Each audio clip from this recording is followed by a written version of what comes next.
Gulp Sandworms. If you surf fish, there's no question that you've used them before. For most of us, it's the first bait you ever used when you went out to the ocean and tried to catch that first fish from the surf. My first surf fish was a yellowfin croaker, followed by my first barred surf perch, and even my first halibut was caught with a Gulp Sandworm. But despite all this, I have to tell you, I hate using Gulp Sandworms.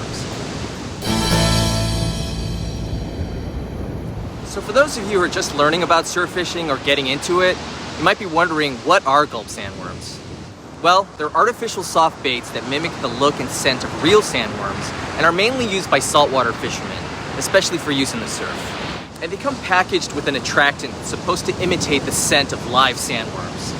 Some anglers treat this stuff like liquid gold and buy the bigger containers so they can soak their other soft plastics in it. Here on the West Coast, you can use Gulp Sandworms to catch many different species from the surf, but they're most successful at catching surf perch, so much so that they've actually earned the nickname Perch Crack.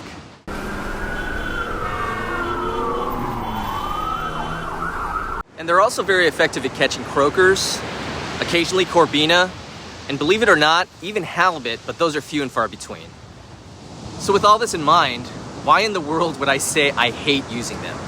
So last week I was looking through my fishing tackle and I found this bag of sandworms that had been there for a while. And I thought, you know what? I'm just gonna enjoy a chill day, throwing these out on a Carolina rig.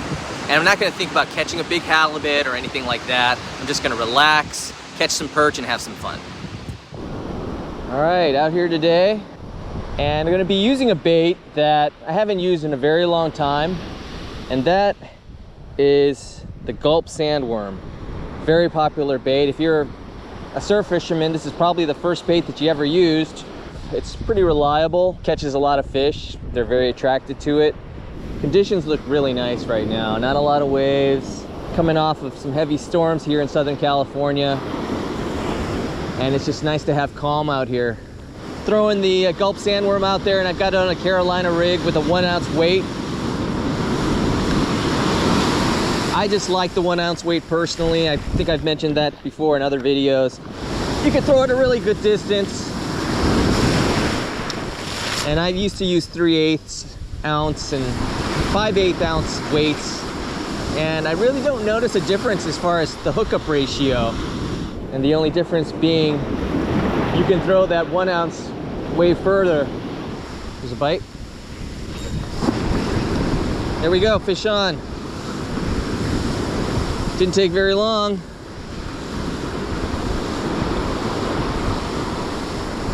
That was probably only my third cast. What we got here? It's not a monster by any means. There we go. That's a small guy. And look, he's actually got a little parasite on his tail there. And I'm gonna take that off for him. Make his life easier. All right, there's that parasite. I'm just gonna take it off. Gnarly looking thing. I don't know what that's called, but just made his day a little bit better, I think. All right, there you go, buddy. Hopefully getting hooked was worth it.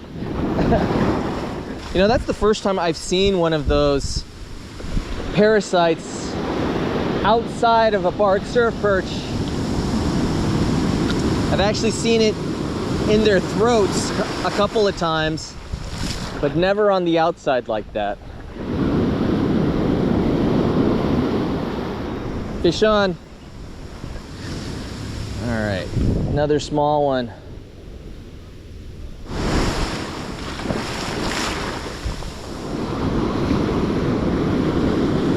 Here's another one. Ooh, this one feels like a good one. Better size.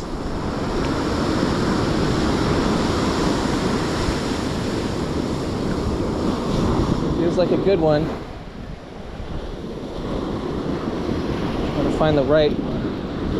Ah, darn it, he came off. I was gonna wait for that next wave that was just 2 seconds behind it to help me pull it in, but it came loose. And a lot of bites right here. Took the bait clean off. Gonna rebait real quick.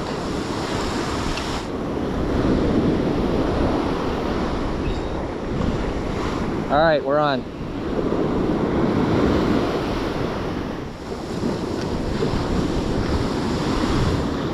We got another small one.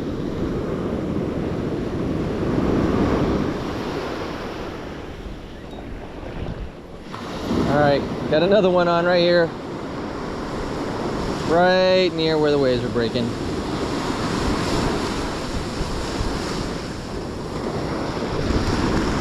There we go, another monster.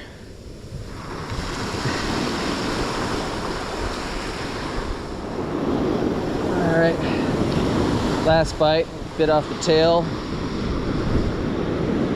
I'm just gonna go ahead and put a new one on. This one's getting pretty beat up. One of my biggest pet peeves in using this bait is that it slides off the hook very easily. And you have to keep re-threading it. All the while, every time you do that, it starts to lose its integrity, and then you got to put on another one. But it's been the ticket today. They've been biting at it, so it's definitely earning its nickname as Perch Crack today.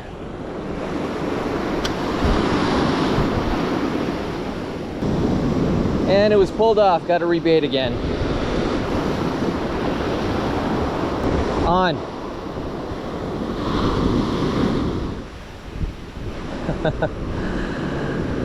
Today is the day of small, very, very small perch. Just kind of the knock against Gulp Sandworms. That you'll catch a lot of fish, but the fish that you do catch are going to be smaller. Now, having said that, I have caught some very, very large fish on Gulp Sandworms. I spoke about a big spot fin croaker that I caught on my PB, I think north of 20 inches. That was caught on a sandworm.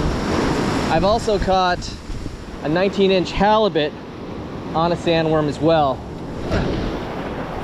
So it does happen.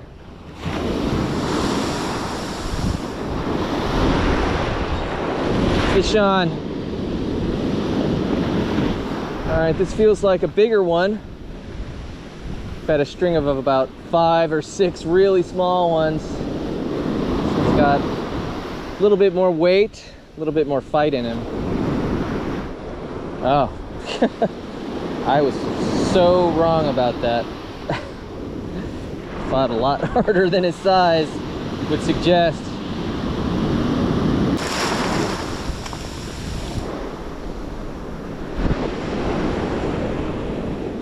I have a feeling that he took my bait off. And I was right. Time to rebait.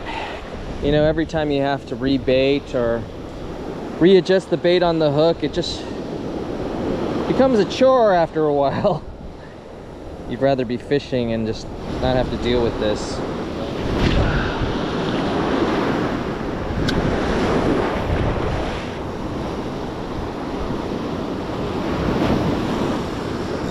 On. Whoa, that one's fighting. That one's fighting pretty violently here.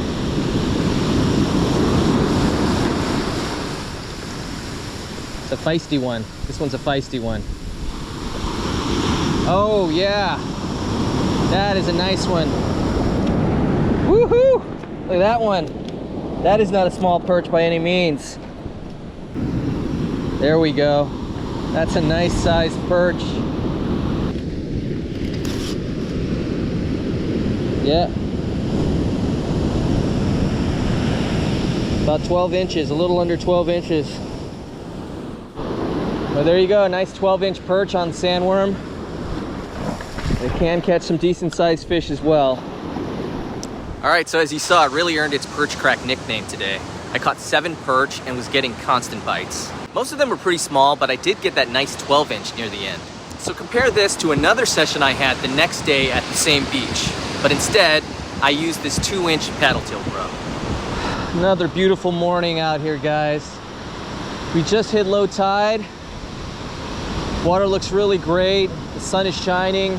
It's just beautiful out here right now. So glad to be out here.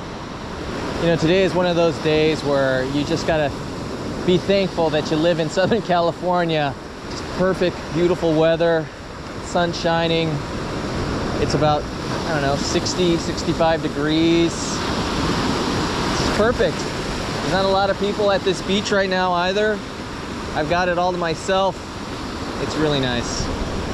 Beautiful, beautiful trough right here in front of us. I would be surprised if we didn't catch some fish out of this trough.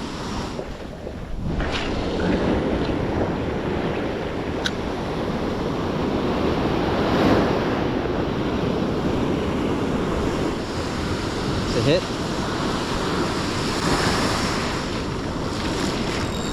Fish on. Fish. Decent sized one.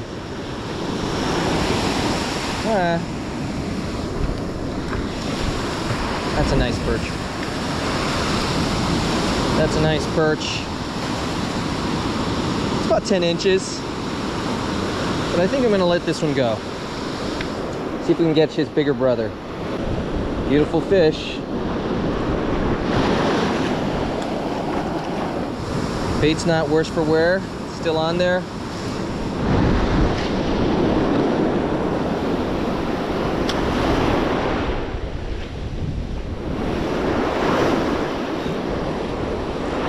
Fish on. All right, let's see what we got here. Doesn't feel like a monster. And he's not a monster. Cute little perch.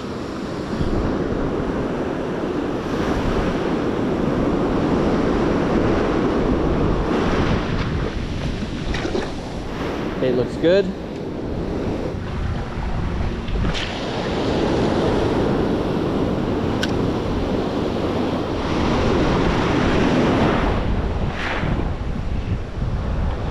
This one might be smaller than the first one, if that's possible. Alright. This might be the exact same fish. No, it's actually smaller. Oh, that's funny.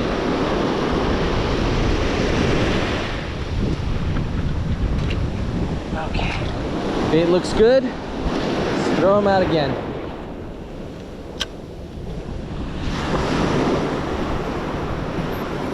Fish on. Fish on.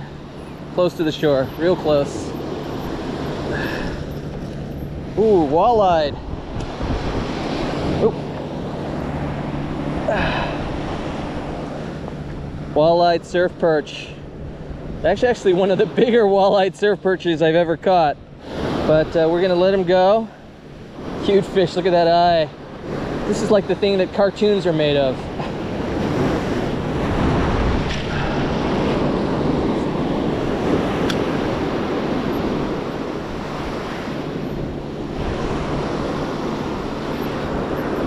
On. Another one right here. Another walleye. These are both good sized walleye surf perch. Usually don't see them this big. He swallowed that one. That's pretty deep. There you go. Let him go right here. Caught those two walleyes back to back. Bait looks great. Gonna throw it back in.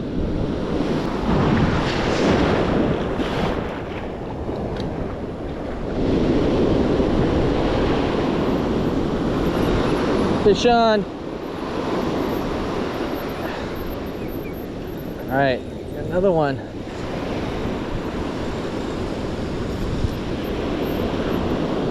It's another walleye. Geez, these are all good-sized walleye perch. Seriously, how cool do these fish look? So cool.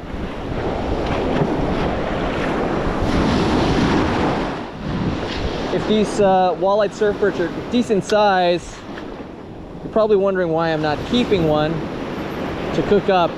The reason for that is I did catch a walleye surf perch before that I cooked up, and it just tasted pretty funky. It definitely did not taste like barred surf perch. Maybe that was just the one that I ate, but it definitely had an interesting flavor in a not a good way. So ever since that experience, every time I've caught one, I've just let it go. Ooh, ooh. Okay, this is a good one. This is a bigger, whatever it is, it's big. Is it a perch? Come on, give me a wave here to pull you in. It's a big one. Is this a perch? Yep, yep. Oh my. Yes. Nice. Check that out. That is a nice perch. We're gonna give this guy a measure. Yep. It's about 12 inches. Here's that perch we just caught, 12-inch perch. Real nice one, he's a male. And we're gonna be taking this one home. All right, what a great session that was. I caught a bunch of perch and some walleye surf perch too, which is really cool to see. I haven't caught one of those in a long time. And those were some really good sized ones. And I got another 12-inch perch. So overall, both the Gulp Sandworms and the paddle-tail grubs were effective at catching fish. The only noticeable thing was that the Gulp Sandworm caught smaller fish, which is often a comment you'll hear from some anglers, but I'm not entirely convinced that's true, because I've also had lots of days where I caught a bunch of small perch with the 2-inch paddle-tail grub. Now, if you're comparing the Gulp Sandworm to something like a Lucky Craft 110, then yes, the perch you catch on the sandworm will on average be smaller. But as for comparing the Gulp Sandworm with the 2-inch paddle-tail grub, I don't think it's that clear-cut. For me, the main reason I hate using Gulp Sandworms is because its soft material makes it less durable and more likely to be bit in half or pulled off the hook, which means you gotta rebait more often. And even when you're just getting bites, that's enough for the bait to be pulled out of place on the hook. Then you have to adjust it back, and all that movement and tearing results in losing more of its ability to stay on the hook, and you eventually have to replace it. All right, now compare that with the 2-inch paddle tail, where I was catching a lot of fish and also getting a lot of bites, and for the most part, it stood up to those things really well. Yeah, I had to adjust and rebait at some times, but nothing like what was needed with the Gulp Sandworm. It was like a night and day difference. I mean, let's face it, it starts to get annoying when you have to constantly rebait or readjust your bait. It takes time away from what you really want to do, which is just fish.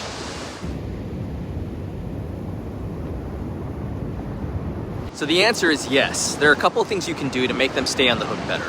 A lot of anglers put a dab of super glue on the hook, but with surf perch fishing, the odds that a fish will bite off the end of the sandworm are still pretty high, which means you have to tear off the remaining sandworm and put a new one on and apply more super glue.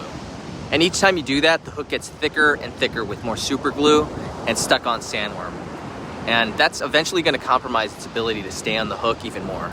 Also, if you're a big believer that the scent of the lure is a big key to attracting fish, which happens to be one of the key selling points of Gulp Sandworms, then it would stand to reason that constantly adding super glue, which has a very strong chemical scent, even after drying, is going to have the opposite effect.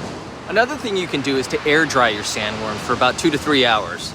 That'll shrink them down slightly and make them less prone to sliding off the hook. So you could do either of these things to help the Gulp Sandworm stay on the hook, but rather than jump through all these hoops, it just makes more sense to just use 2-inch paddle-tail grubs.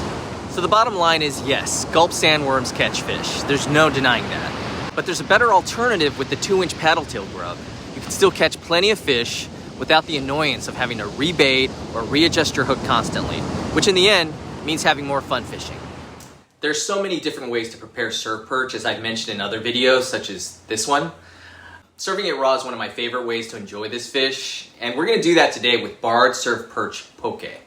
But first, the fish. Here's our beautiful 12-inch barred surf perch. One thing that I like to do before I scale the fish is to cut off the fins. The top fins especially are sharp, and you can get jabbed when you're running your hand back and forth scaling the fish.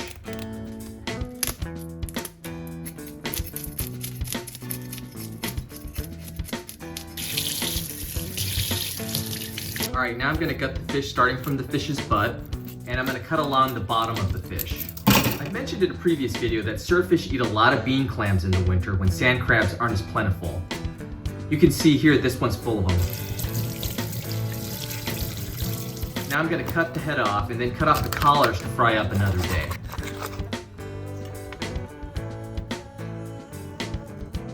Now I'm just gonna remove the fillets.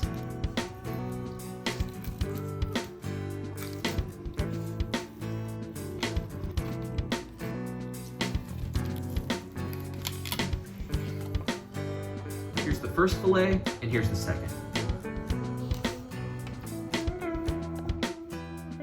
Now I'm gonna take off the skin.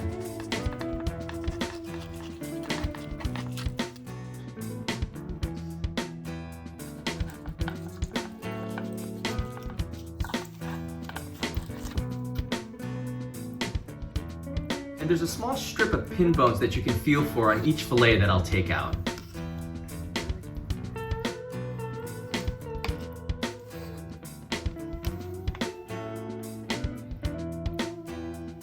You know, a long time ago, one of my Japanese friends invited me to his place for a traditional Japanese dinner, and it's there where I was introduced to this casual style of eating sushi. I think most of us are familiar with eating sushi rolls and hand rolls, but I never knew that in Japanese homes, preparing it in the way that I'm going to show you right now is way more common, and I actually really prefer it this way. So I've got the fillets from two fish here that I'm going to chop into small bite-sized pieces.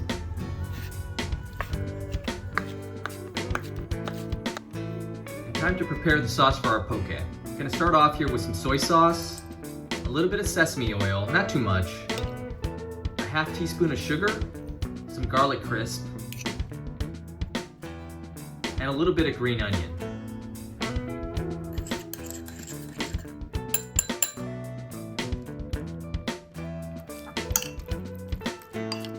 Now I'm gonna add some avocado. And I've got a nori sheet here that I'm gonna cut into 4 squares.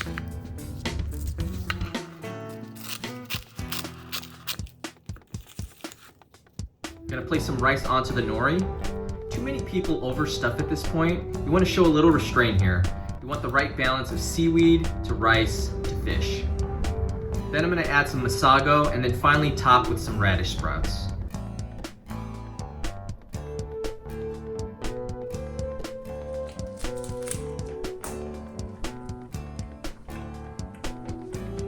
Really good. You guys have to do this at home. It's so easy, so good. Definitely got to try it. All right, guys, thanks again for watching. Please remember to like, subscribe, and share if you know someone who might enjoy this video. And I'll see you on the next one.